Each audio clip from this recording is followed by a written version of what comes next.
Veuillez me pardonner de ce piteux spectacle que je vous offre avec ma sciatique étant courbée, mais la parole de Dieu n'est pas liée, elle. Amen. 1 Pierre, chapitre 3, verset 21.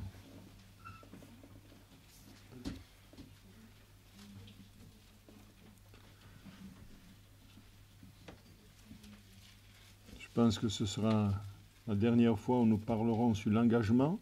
Nous avons déjà parlé 3 fois. Et comme la semaine dernière c'était un peu long, on a coupé en 2, il reste un petit peu à dire. 1 Pierre, chapitre 3, verset 21. Cette eau était une figure du baptême, qui n'est pas la purification des souillures du corps, mais l'engagement d'une bonne conscience envers Dieu et qui maintenant vous sauve, vous aussi, par la résurrection de Jésus-Christ, qui est à la droite de Dieu, depuis qu'il est allé au ciel et que les anges, les autorités et les puissances lui ont été soumis. Amen. Vous avez bien compris que ce n'est pas un baptême qui sauve. Baptême, il y a un enseignement sur le baptême, on meurt avec Jésus, on ressuscite avec Jésus, mais c'est l'engagement dans la vie spirituelle. Donc nous allons voir certaines choses ce matin, et je voudrais encore demander au Seigneur toute sa grâce.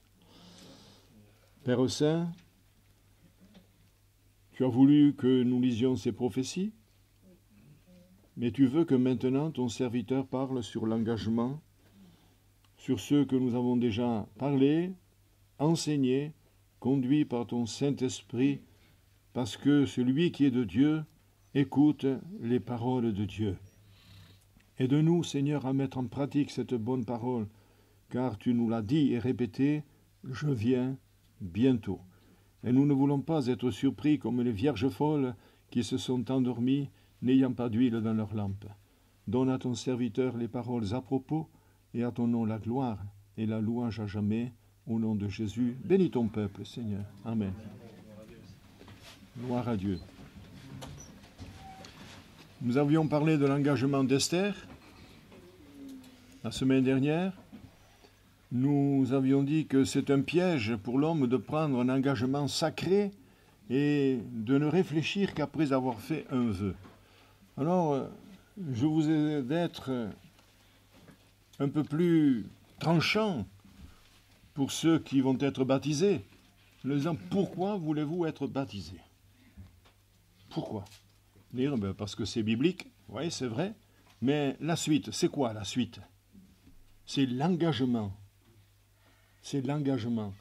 Or, depuis que je suis serviteur de Dieu, depuis 79, et 2 ans avant encore, tout en travaillant, je me suis aperçu que beaucoup ont voulu faire comme les autres. Je ne dis pas un tel ou une telle, mais dans mon ministère, j'ai vu. Et ici même, nous avons vu, c'est anormal de rétrograder, dites-moi. Est-ce que c'est normal? Après avoir connu la grâce de Dieu, avoir été guéris, transformés, des gens possédés qui ont été délivrés, ils ont quitté la main du Seigneur. C'est terrible. On ne réalise pas le sacrifice, on ne réalise pas la croix. On ne réalise pas l'agonie du Sauveur. Avec ses derniers mots, tout est accompli, et baissant la tête, il rendit l'esprit. Mais moi, ça me bouleverse encore. Et plus je vieillis, plus je suis bouleversé. Pourquoi? Parce que je m'attache de plus en plus au Seigneur. Bon, j'ai le privilège d'avoir une épouse et on prie à 2. Alors, je vois, quand on a nos réunions, on est des fois 10, 15, 20 ou 30, on a de la difficulté à tenir 1 heure de prière. Mais nous, 1 heure de prière, quand je regarde l'heure, il est temps que tu fasses la cuisine. Ça passe vite. Mais on est toujours debout. Avec nos erreurs, certainement, nos incapacités, c'est certain. Mais avec cet amour indéfectible qu'il nous a donné pour lui en retour. Alléluia. Aimez le Seigneur, mes frères et sœurs. Réengagez-vous. Nous n'allons pas parler de l'engagement dans un service ou dans l'armée, mais quand on s'engage, on s'engage. Et on sait à quoi on s'expose. Donc je ne vais pas redire tout ce que nous avons dit. Nous avons parlé d'accomplir un vœu, Ecclésiaste 5, Nous avons parlé de la femme qui est un peu légère, là, qui préfère suivre Satan, car c'est écrit. Certaines se sont engagées à suivre Satan. Nous avons parlé du roi Josias qui s'est engagé à suivre les paroles de Dieu, 2 Rois 23, 3. Et puis, nous avons parlé de Daniel qui s'est engagé dans la prière. C'est engagé. C'est à la réunion de prière, hop, je laisse tout. Je vais à la réunion de prière. Ou si vous ne pouvez pas vous déplacer, chez vous, dites, mais je suis en communion avec les frères et les sœurs, je m'engage dans la réunion de prière. Nous allons ce matin continuer avec quelques références. Par exemple, le psaume 125, versets 4 et 5, où il nous est écrit ceci. « Éternel, répands tes bienfaits sur les bons et sur ceux dont le cœur est droit. Mais ceux qui s'engagent dans des voies détournées, que l'Éternel les détruise avec ceux qui font le mal. » C'est fort, hein? Seigneur, répands tes bienfaits sur ceux dont le cœur est droit, sur ceux qui s'engagent, mais ceux qui s'engagent dans des voies détournées. Vous savez, dans le livre des Juges, il nous est écrit qu'ils prenaient des chemins détournés, prenaient des chemins de traverse. Les routes n'étaient pas praticables, il y avait les ennemis, ils prenaient d'autres chemins. Et mes amis, moi j'ai vu dans la Bible qu'il n'y a qu'un seul chemin. Jésus dit, je suis le chemin, je suis la vérité et je suis la vie. Alléluia. On ne va pas le commenter, ça ne se commente pas, un texte comme ça. Ceux qui s'engagent dans des voies détournées, c'est-à-dire ils ne sont plus dans la voie royale, ils prennent des chemins de traverse, et puis un jour ils font comme moi. Ils veulent aller dans un endroit, il y a pourtant écrit sans interdit. Mais je me suis dit, peut-être qu'ils ont mis ça, les voisins, pour pas qu'ils soient toujours dérangés. Mais c'était vrai. Et quand je suis arrivé au bout, eh bien, c'était comme on appelle une voie sans issue. Alors, il faut faire attention à ces voies détournées. Maintenant, dans le psaume, dans Ésaïe 59, il y aurait beaucoup à dire, Ésaïe 59. Je vais simplement lire quelques extraits pour vous montrer un petit peu comment vivait le peuple d'Israël en ce temps-là et comment il vit encore. Alors, qu'est-ce que je vais vous lire dans Ésaïe 59 ? Déjà le départ, verset 1er. « Non, la main de l'Éternel n'est pas trop courte pour sauver, ni son oreille trop dure pour l'entendre. Mais ce sont vos crimes qui mettent une séparation entre vous et Dieu. Ce sont vos péchés qui vous cachent sa face et l'empêchent de vous écouter. » Alors on se demande parfois pourquoi je ne suis pas exaucé. Lisez Ésaïe 59. C'est toujours le péché qui met une barrière entre lui et nous-mêmes. Et alors on n'est pas exaucé. On n'est pas exaucé. Pasteur, vous devez avoir péché pour avoir la sciatique. Vous savez que ça existe, c'est des chrétiens comme ça. Une chrétienne dans une église, je ne dirais pas où, dans une ville, elle est allée voir une sœur qui était alitée, malade. Elle dit, dis-moi quel est ton péché pour être malade. Mais c'était comme ça au début du mouvement de Pentecôte, il ne fallait pas être malade. Il ne fallait pas être malade. Quelqu'un qui était malade, il avait péché, mais ça c'est faux. Mais c'est vrai que le Seigneur guérissait à tour de bras, etc., etc. Mais gardons-nous de juger, de juger. Moi j'ai un basculement du bassin.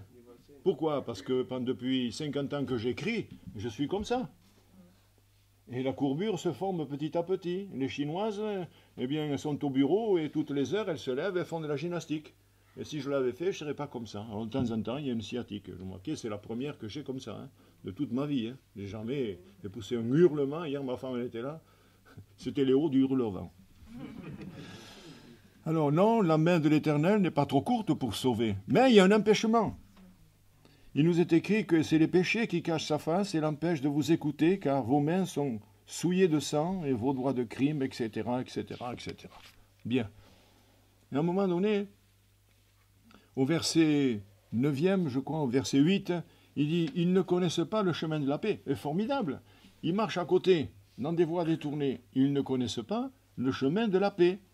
Il n'y a point de justice dans leurs voies. Ils prennent des sentiers détournés. Voyez-vous, on le revoit encore là. Quiconque y marche ne connaît pas la paix. Voilà le résultat. Si vous marchez dans une voie parallèle à la voie du salut, vous ne connaîtrez pas la paix. Mais vous risquez d'être tourmentés et au dernier jour. Où serez-vous, mes frères et sœurs? Où serons-nous? Je me place avec vous. Car qui pourra dire qu'il ira jusqu'au bout, dans la sainteté, dans la vérité? le péché couche à ta porte. Était-il dit à Adam, mais toi, domine sur lui. Domine sur lui. Nous sommes dans un état de péché. Nous sommes dans un corps de péché. Il ne faut pas l'ignorer. Christ était sans péché. Voilà pourquoi il a pu aller jusqu'à la croix. Mais nous sommes dans un corps de péché. C'est-à-dire que nous avons tendance à pécher, puisque c'est le corps de péché. Mais nous avons le Saint-Esprit qui nous aide dans toutes nos vicissitudes, etc., etc. Voilà, il y a toujours cette possibilité de tomber, de pécher, mais il y a aussi le sang de Jésus qui nous purifie de tout péché, heureusement. Alors, il y a une longue introspection dans le cœur. Il dit, c'est pourquoi, au verset 9, l'arrêt de la délivrance, la version d'Arby dit, le juste jugement de Dieu est loin de nous. Et le salut ne nous atteint pas. Encore la version d'Arby dit, la justice ne nous atteint pas. Nous attendons la lumière, et voici les ténèbres. Je vais quand même le lire, il y a 7 ou 8 versets, ça nous fera du bien. La clarté, et nous marchons dans l'obscurité. Nous tâtonnons comme des aveugles, le long d'un mur. Nous tâtonnons comme ceux qui n'ont point Dieu. Nous chancelons à midi comme de nuit. Et au milieu de l'abondance, nous ressemblons à des morts. Une sœur disait en sa prière il y a quelques mois, « Seigneur, tu vois ton peuple, on dirait des statues. » Et c'est vrai que nous devrions être tout feu, tout flamme. Je ne vais pas revenir toujours à 30 ans, 40 ans en arrière, mais j'ai connu des assemblées où ça bouillonnait. Même à Cavaillon, où ce n'était pas des phénix des hôtes de ces bois. Mais la sœur Argence peut le dire, il y a un témoin là, tout le monde priait. Et souvent, nous, quand nous avons formulé une petite prière, c'est votre serviteur qui vous parle, il n'a rien à y gagner, lui. Mais quand on a formulé une petite prière, il n'y a plus de jus dans la grappe. Donc c'est qu'il manque quelque chose intérieurement. Car si je prends une bouteille d'eau et que je remplis mon verre, il restera, par rapport au volume, il restera encore dedans. Mais si je prends ma bouteille d'eau et il y a 3 millilitres d'eau, il n'y a plus rien après.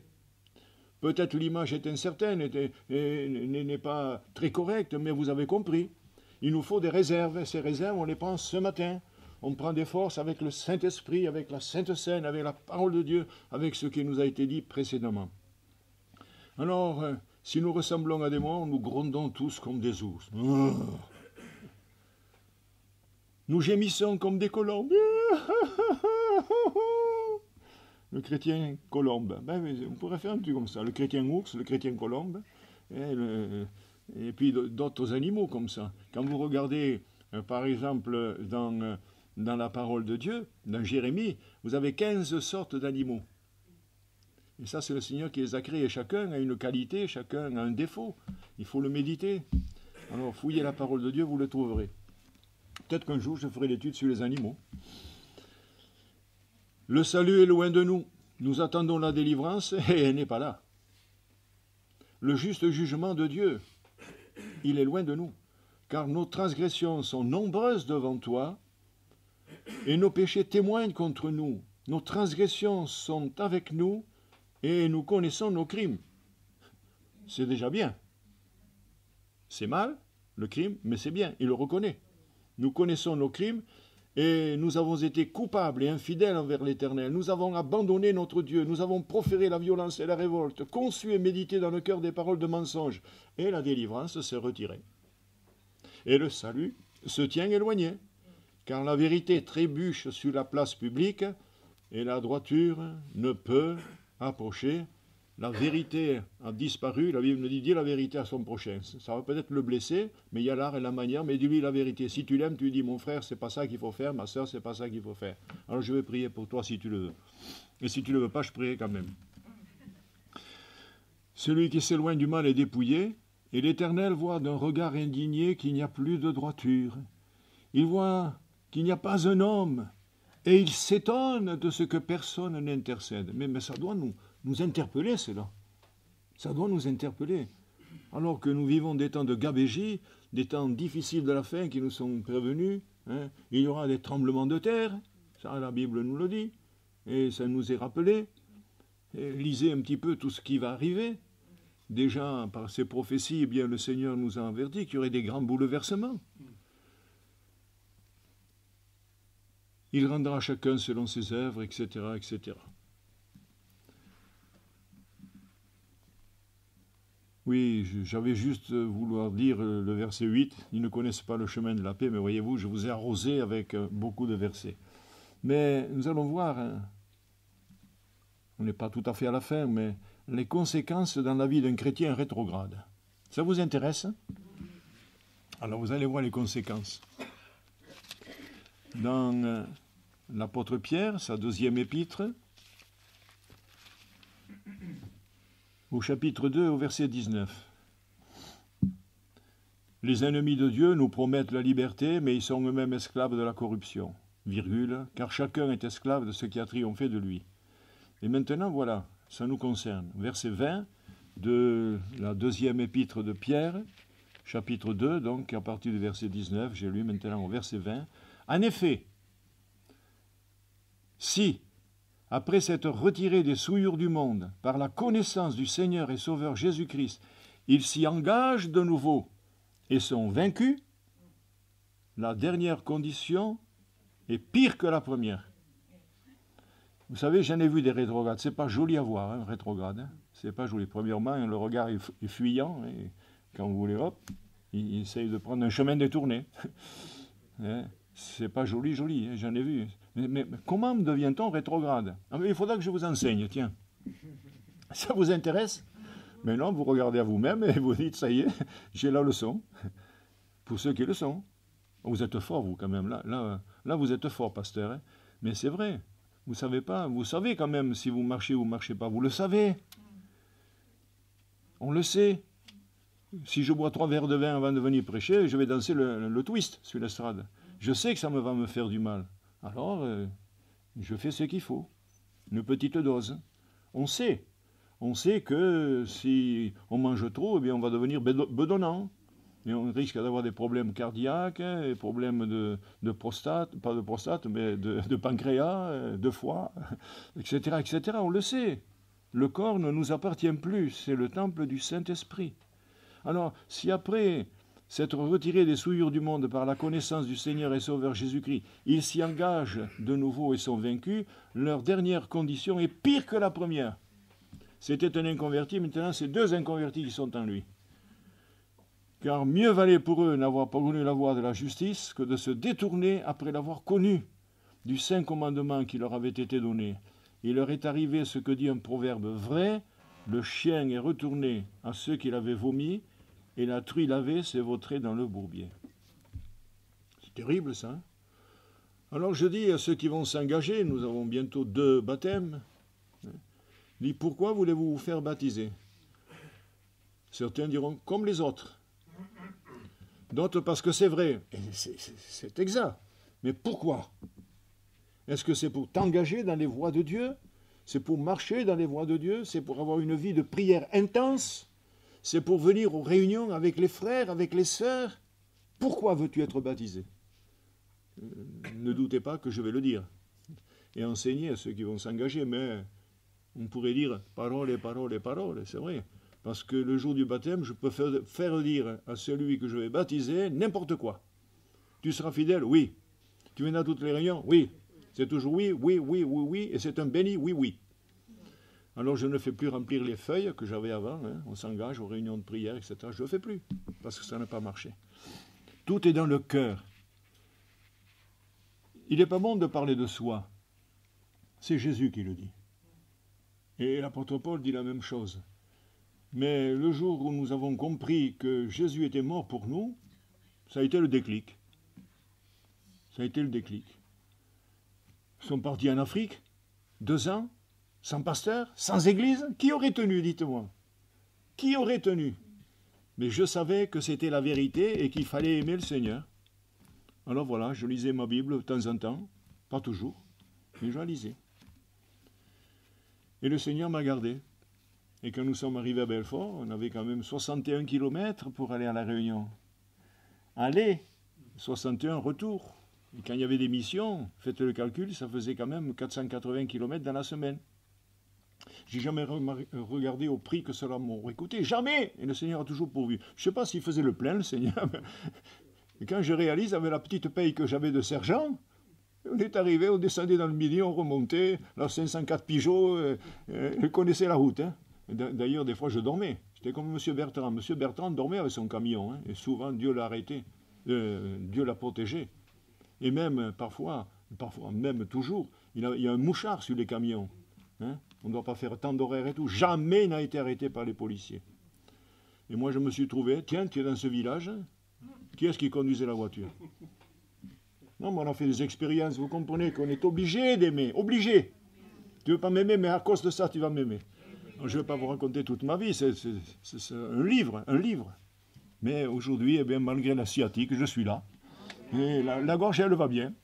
Même si toute la semaine on a prié à tue-tête, hein, j'ai dit dimanche, tu ne pourras pas parler. Mais je peux parler, gloire à Dieu. Alors, je continue. Nous avons lu 2 Pierre 2,19 et maintenant un texte encore plus incisif.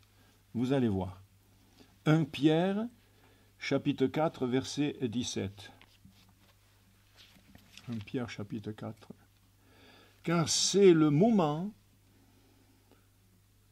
où le jugement va commencer par la maison de Dieu.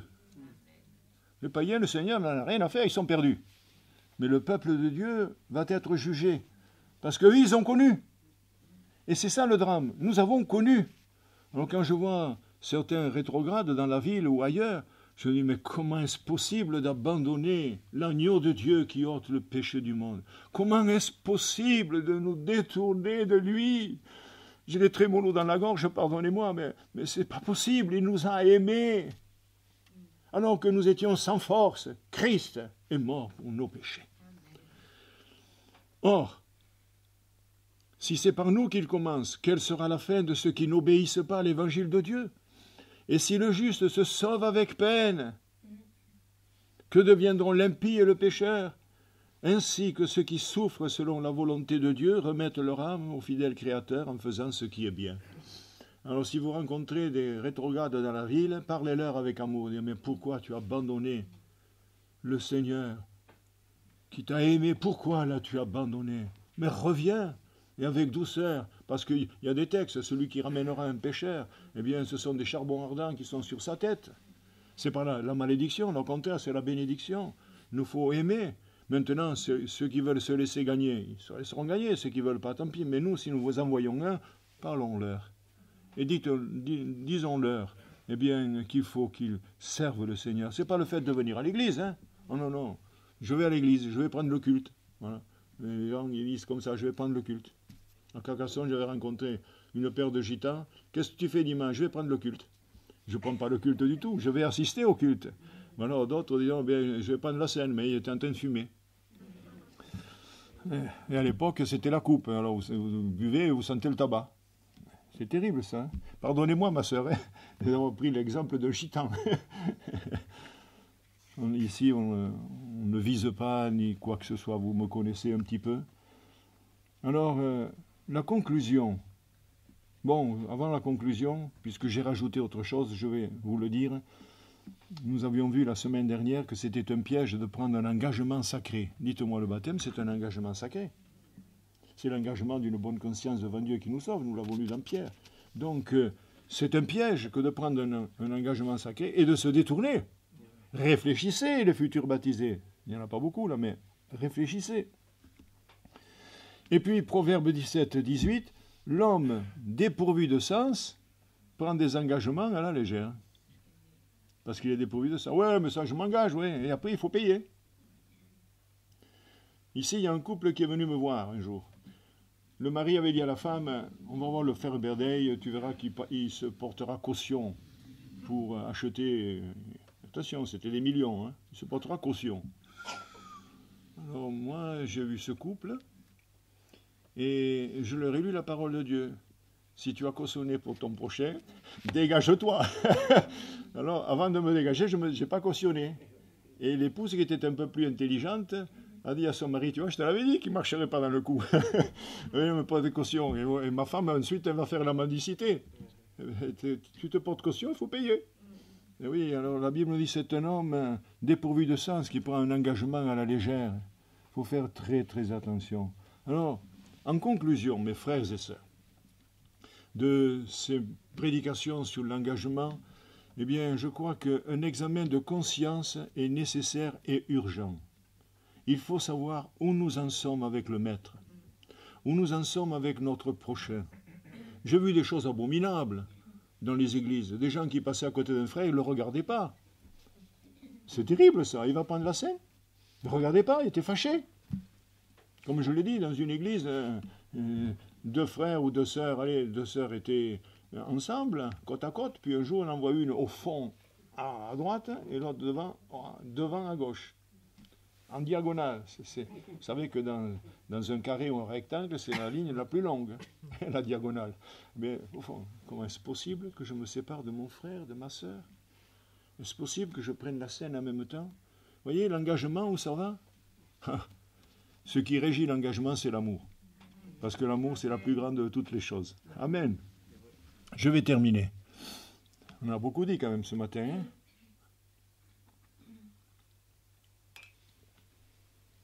Un engagement, un examen de conscience est nécessaire et urgent. Et j'ai marqué en rouge sur mon petit plan de travail, pensez aux conséquences. Christ serait-il mort en vain, nous dit l'Écriture? Vous savez, il faut souffrir pour comprendre les autres. Et ce matin, je priais pour le frère Canadas. Je priais pour Martine, je priais pour le frère Pouillès, je priais pour Patricia. Je priais enfin pour tous ceux qui sont frappés de fibromyalgie. Là, on les comprend. Aïe! Seigneur, bénis mon frère. Aïe! Bénis ma sœur. Et le Seigneur, et je bénis le Seigneur. Non pas que je suis tordu. Il y en a qui se réjouissent de souffrir. Non, non. Personne ne se réjouit normalement. C'est les détraqués qui se réjouissent de souffrir. Mais ça nous fait penser aux autres. Avec mon épouse, on en parlait ce matin. Si on ne souffre pas, on ne peut pas comprendre. Si on peut passer... Je te comprends, frère, ça, oui. Mon œil, dirait ma mère. Mais non, il faut souffrir pour comprendre les autres. Parce qu'on n'y passe pas. Moi, je sais que c'est depuis 15 jours que ça dure, mais jamais une crise comme ce matin. Jamais. D'ailleurs, vous l'avez vu. Et alors là, je pense à vous. Je pense à vous, mon frère. Je pense à vous, ma sœur. À ceux qui souffrent, d'une façon ou d'une autre. Parce que la Bible me dit d'aimer. Mais si nous ne souffrons pas nous-mêmes, on ne peut pas comprendre les autres. Hein?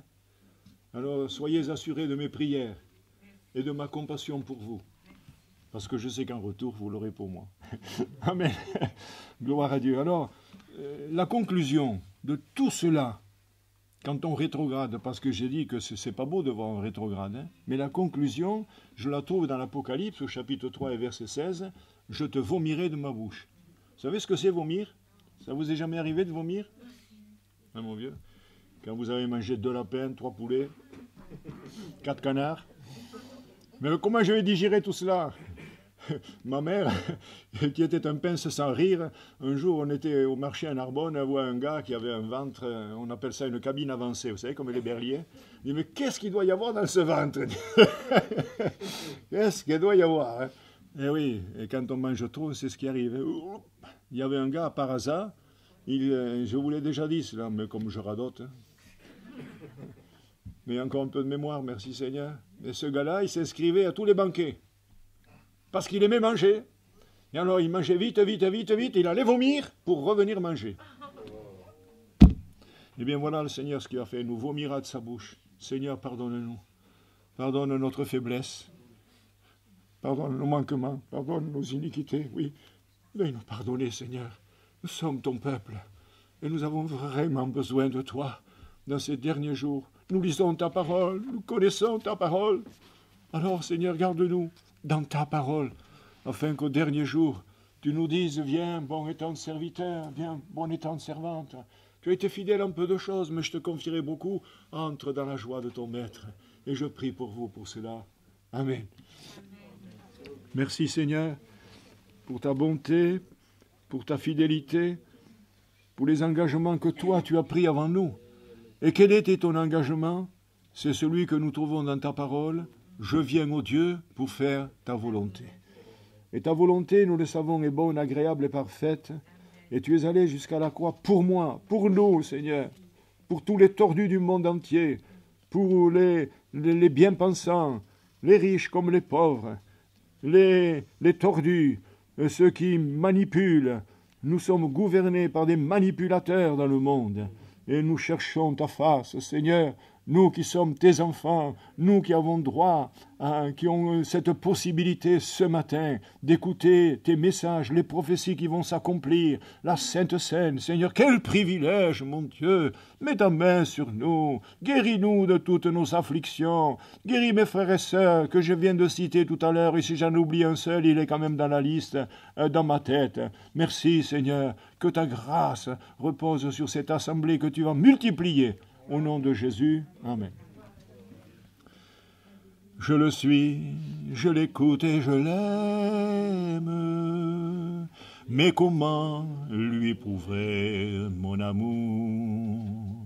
Seulement par le don de moi-même, m'engageant à le servir toujours. Je le suis, je l'écoute et je l'aime, mais comment lui prouver mon amour? Seulement par le don de moi-même, m'engageant. Vous avez dit, pasteur? Oui, je vous écoute au fond. J'ai dit m'engageant, m'engageant, m'engageant, m'engageant à le servir toujours.